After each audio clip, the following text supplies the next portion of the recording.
All right, good afternoon. My name is Christopher Higgins, and I'm giving the presentation on applications of whole slide imaging into neuroscience.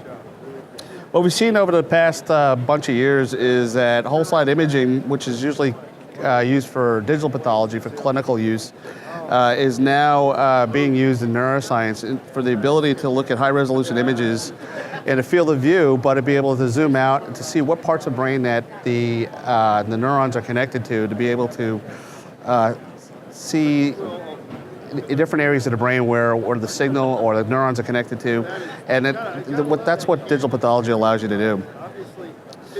So today, researchers we've seen a shift, like I mentioned, of imaging just cells, individual patch clamping in tissue, and then acquiring a 3D montage of a set of magnifications. The problem, though, is that the current method in most labs right now is it's very labor intensive, and it can be very subjective when you're doing the stitching manually. And the idea is the researchers are looking to gain answers in a very short period of time. And the researchers are now adopting digital pathology to be able to capture the image and then do a whole slide analysis on the images itself. So the different types of scanning is available right now. There is the area scan method and the line scan method. And the difference between those two is that a line scanner continuously moves over the tissue, so the slide is moving in one direction and is able to capture it kind of like a fax machine. And but the disadvantage of those systems usually is resolution. They're very fast, but not really accurate in the resolution. And then the traditional area scan is very good, but you would have to start and stop the stage. But technology has gotten very good with the stages, where you're able to have precise XY movements, and then you have the ability to have high resolution pictures. And so the area scan methods allow you to have many different magnifications that you're able to capture with individual objectives. The idea of capturing a whole entire glass slide for digital pathology allows you to revisit the slide offline on a computer and be able to zoom in and out of the system, out of the actual image itself, with the resolution of the actual objective you captured at. And so if you would like to look at it at 40x, you capture the whole entire slide at 40x, and it stitches very nicely, and you usually don't see any seams or overlap. But then there's a 1D or one plane is usually kind of limited, when you have a very thick sample. And so the idea, the next step is to be able to capture multiple Z levels so you can focus or simulate the microscope, or to combine the images to be able to compress into one perfect plane. As a neuron, it'll dip in and out of a section. The usual typical sections are about 50 microns thick. And the idea is we would like to see them all in the same focal plane so we can map it out. So multiple Z acquisition and then being able to post-process that into one plane is available today with most systems. So today, what we look at is in mouse brains, the connectivity was one of the first projects that were out there a few years ago, where we would rapidly try to capture as many brains or sections as possible and being able to connect a neural network for the mouse brain itself. And then we also see that a lot of groups are also looking at where creating an atlas for gene expression throughout the adult mouse brain and even some younger mouse brains. And then later on, we'll look at the idea of 3D neural visualization. So in this example image here, this was captured at 20x. This is a 2x3 slide, and you can see from the call out to the side right there, you can see the high resolution zoom in on the image, where you can see the astrocytes. The scan area is 44.9 millimeters by 54.4 millimeters, and a size like that is a 57 gigabyte image. It's quite large, but these scanners can capture these slides within 10 or 20 minutes for that size. A typical 15 by 15 usually could take really just several minutes to capture per region of interest. So how many pixels is this image? Well, it's about 20 billion pixels. We're looking at 129,000 by 157,000 pixels. So it's the ability to have macro to micro imaging in the same image itself. So you're able to deliver the resolution that you're doing your research at. And then the ability was added on a few years later for the idea of fluorescence imaging and montaging of fluorescence. And you can do, in this image here, we have an overview that was done in GFP, and then the detailed scans, the regions of interest of the multicolor brains were all done at 20x at 3 channels. And it could be zoomed in like this. And so this is a region of interest at 20x.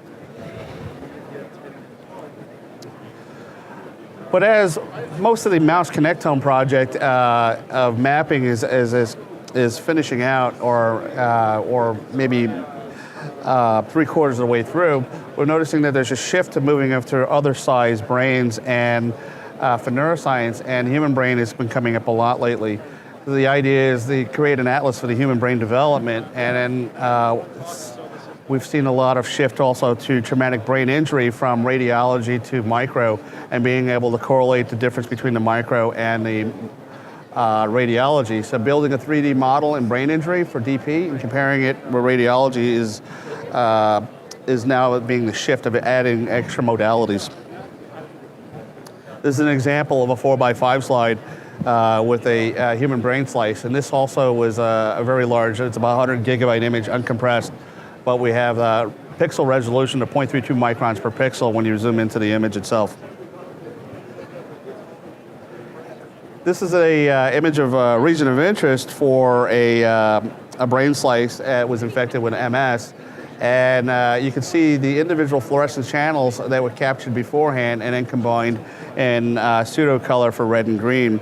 As we look at the whole entire slice here, actually this was captured in 3D, so it's a little soft because if you focus and zoom up and down through the sample itself, you're able to see the individual fine filaments of the brain sample there.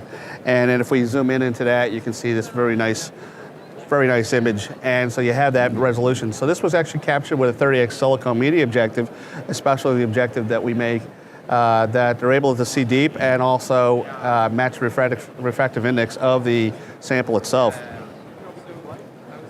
But as we talk about mouse mapping, brain mapping, the USC has been part of the Connectome project for quite a while, and NIH funding, and they are imaging up to about 1,000 brains right now, and they've posted over 200 brains onto their website. And this will help researchers get a better understanding of how different the brain structure is and organized with their atlas.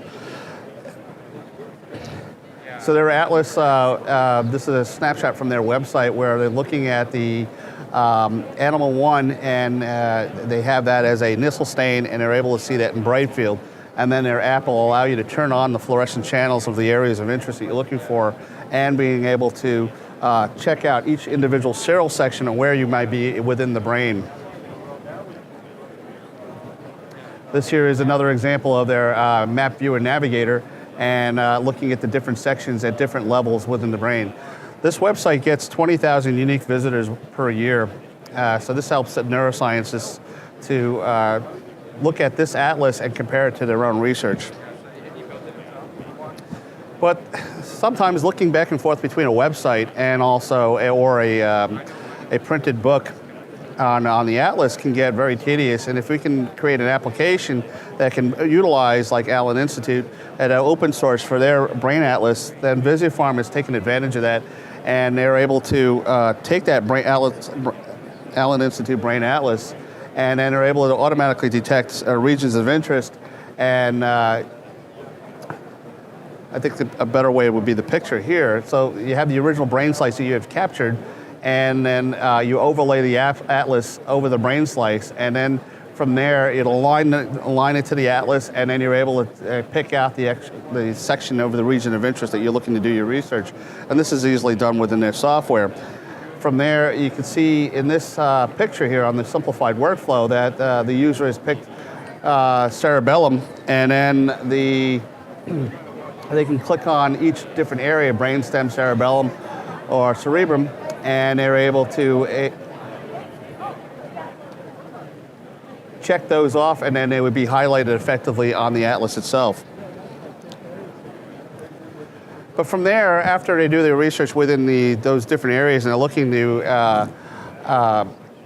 start their measurements and accounting in the different areas, a lot of them will like to also do some type of visualization. And so there's a lot of commercially available visualization products out there, and I'm just going to give you some examples. So this is a typical mouse brain slide with 12 sections on it, and they're captured 3-channel fluorescence. And in this user group here, usually a mouse section up to 140 sections on about 10 slides.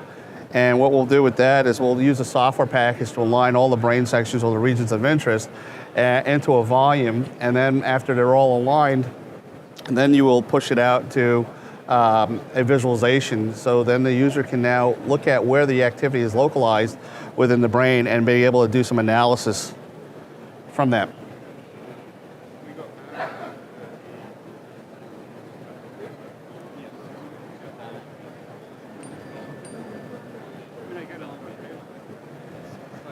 But a lot of times when you're looking at the global view of an area, the cells are too small to count visually. So then with the software, you're allowed to be able to zoom in to an area and then readjust the visualization for that area itself.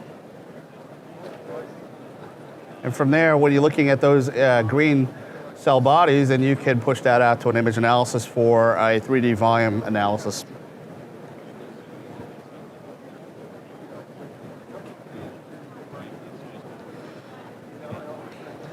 Another example here is another package from Biplane, the Amera software, where we capture also 140 sections.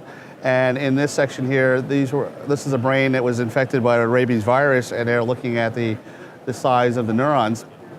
And they have captured this in multiple sections and extended focal imaging, and they were able to push this out to an image visualization like this.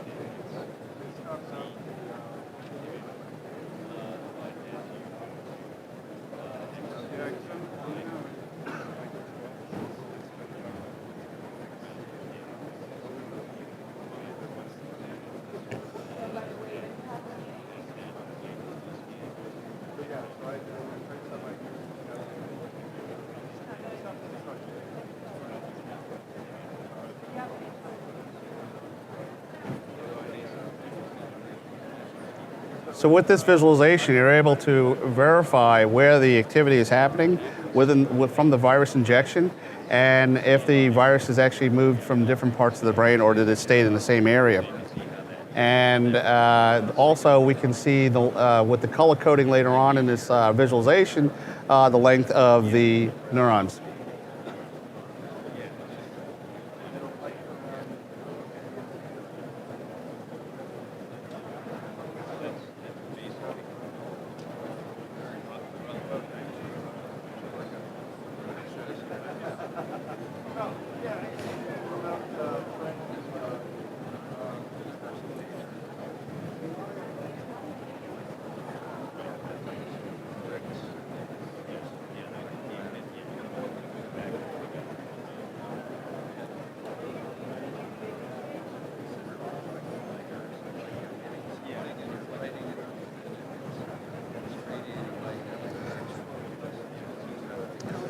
So digital pathology for neuroscience is actually becoming a mainstream product where you're going to go from micro to macro, and the ability to capture many slides and being able to process through the research a lot faster.